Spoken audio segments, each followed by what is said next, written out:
नमस्कार, आदाब, सत श्री अकाल। आप सभी का स्वागत है नॉट दैट टिपिकल पॉडकास्ट में।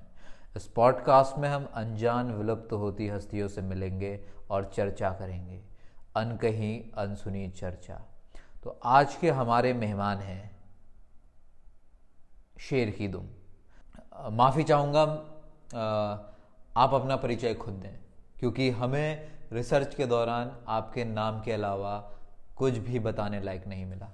शुक्रिया। मुझे बहुत खुशी हुई कि मैं अपनी चर्चित हस्ती छुपाने में कामयाब रहा, लेकिन कहते हैं ना कि सूरज ढल सकता है, गायब नहीं हो सकता।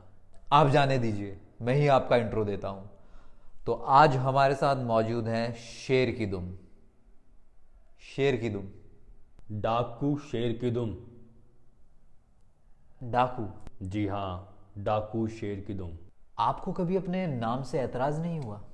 देखिए, अगर चूहे की दुम, सांड की दुम, गधे की दुम जैसा कुछ होता तो मुझे ऐतराज़ होता, मगर अब सोच कर देखो, शेर जो कि जंगल का राजा होता है, उसकी दुम होना भी काबिल तारीफ है। और लेकिन आप यकीन मानिएगा, मुझे इस बात का बिल्कुल भी घमंड नहीं है। मगर मुझे ऐतराज़ है।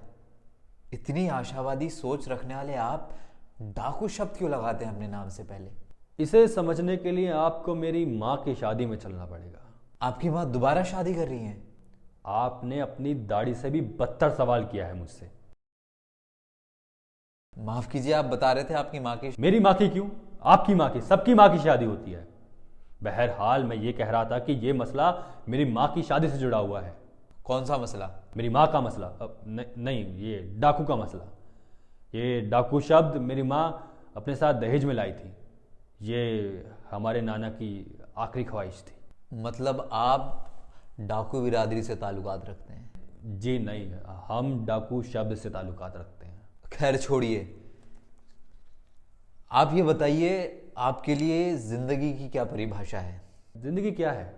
कुछ भी नहीं। ये समझ लीजिए, बस एक गोली लगने से पहले का अनुभव।